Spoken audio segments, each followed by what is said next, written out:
Hello, I wanted to just do a kind of mop-up video after about 3.5 months of owning the Ninja woodfire grill, just to talk through my experiences. As you've probably seen from the amount of content that I've uploaded, this grill gets a lot of use. I'm UK based, so not every day is a sunny day, and the main draw for me is that I can whip out the grill and cook food end to end, probably about half an hour. So the average cook time is about 20 minutes. By the time I've eaten my food, I can take off the removable grill plate, just let it have a bit of a soak, and the clean down process is also easy.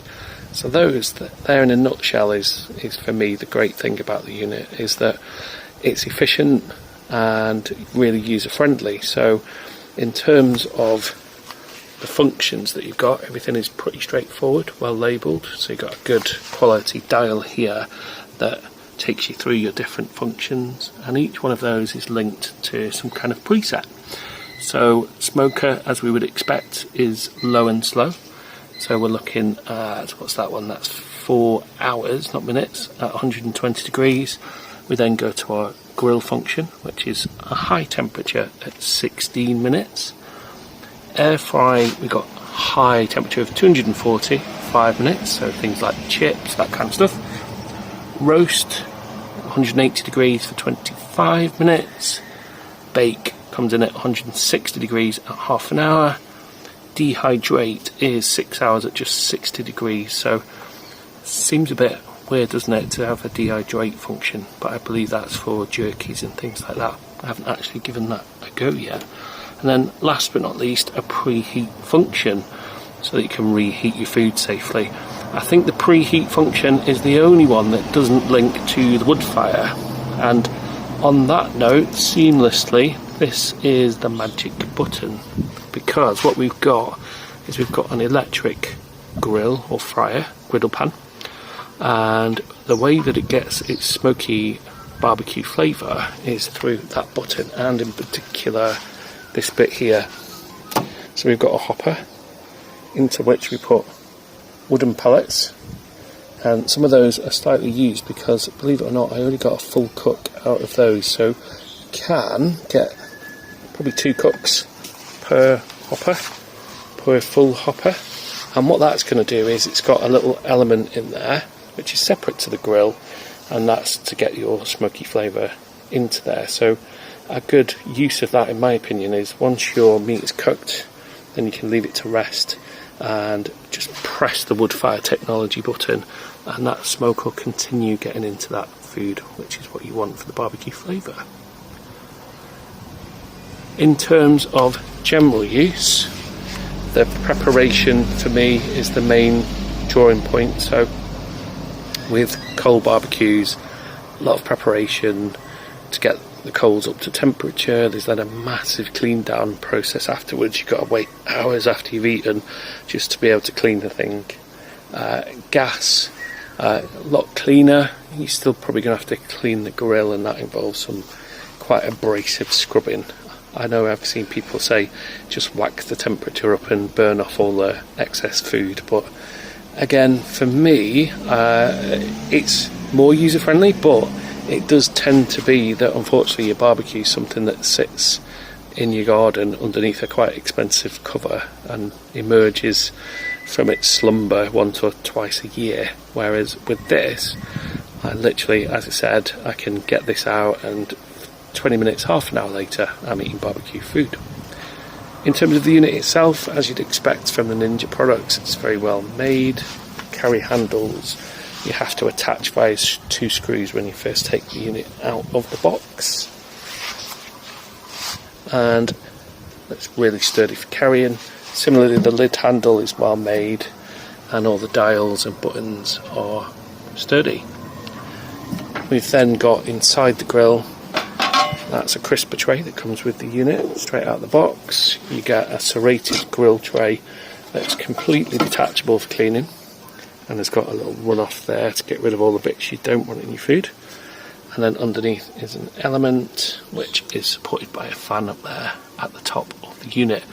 I would just say quickly that although that might look dirty, that's where the smoke goes and it's not in direct contact with the food. So what I don't do after each cook is scrub that to make it immaculate, but I will give it a clean down, particularly around the seals and any other areas obviously that come in contact with food, just to keep it hygienic and put it away clean, ready for the next use. And we have had, because we've used quite a lot of marinades and rubs, we have had, you know, the crispy char on that grill. It's come off surprisingly easy, so it's one of those where you look at it and think, well, there's an easy hour of cleaning, and then it's slid right off, which is just perfection. As you can see in this video, we did also invest into the branded table. So there were two options that I've seen. One of them doesn't appear to have the side table, the prep table, but it does have wheels on the legs to move it around for mobility. My view on that would be that with the unit on top, I'm not sure I'd want to tilt it anyway. I'm sure it's perfectly safe, but mostly I'm not going to have the barbecue on there when I move it around, because I'm storing the barbecue in a carry bag, which I'll show you briefly in a moment. So for me, this was the better option, because I get some extra prep area there, which is good for 45 pounds or 20 kilos. What I would say is that I've seen some comments about portability and why couldn't this be a collapsible table. Well, unless you're planning to put heavy stuff on there, then you don't really need to put the screws that go underneath the unit, and that means that you can clip it on and off fairly easily. You've also got 3 adjustable heights on your legs, so you can collapse that down for storage, and actually that gives you different height options. You get 3 hooks for your cooking utensils on each side, and it's a good quality composite type plastic, so it's not a prep area per se, so you can cook meats on there and things like that, but I wouldn't do that on a stainless steel surface either, to be honest. One, because I wouldn't want to mark it, and 2, I just don't like the sound of knives on steel, which I think is quite a common thing for a lot of people. So the barbecue for me isn't going to live on the table outside, because we can't trust good old English weather.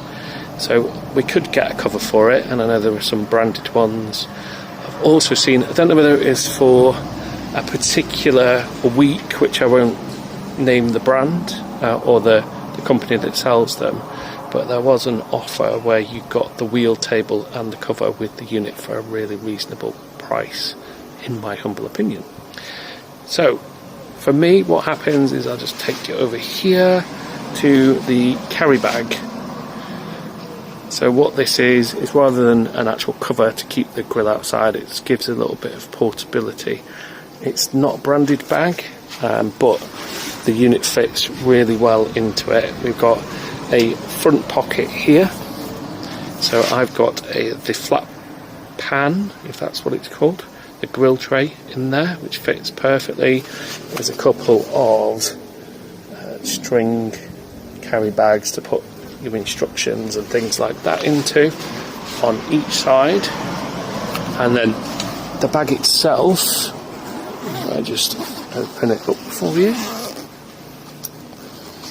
The bag itself has got a little bit of padding, insulation, not that you'd want to put the barbecue away hot. You can see I invested in some skewers there as well for the unit, but what it does come with, it's a bit of a clean before I put it away, is also some straps to keep the unit from moving around while you're carrying it. So that for me represents a good storage option, and that will go in the barbecue, and also a bit of portability. So I'm not as enamoured as I am with the woodfire. I don't literally carry it around in a backpack looking for places that I can plug it in, believe it or not, but I will for short breaks where we go self-catering and things like that, space permitting in the boot, because that's obviously always a premium if you're going away with a family. We could possibly take this away with us, and it just gives us that option to have an outdoor barbecue,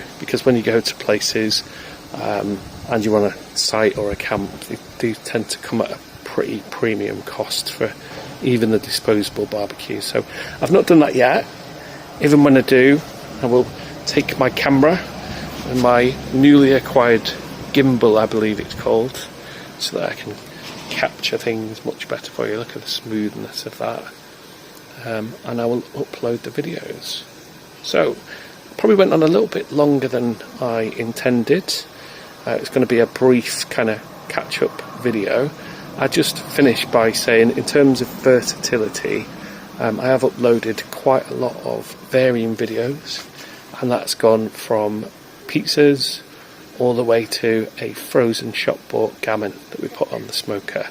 We've had the chicken skewers on there. We've had our staples, our burgers, our sausages, and lots and lots and lots of peri-peri chicken, personal favourite.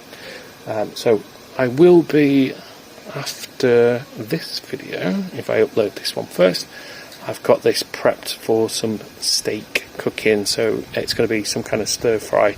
So I'm going to go and prep that after this video. We'll have some steak, some peppers and some onions, and I will upload that as a separate video so I don't make these too long. As always, thank you everybody that watches the videos. I hope you find the information useful, and I will catch you in the next one.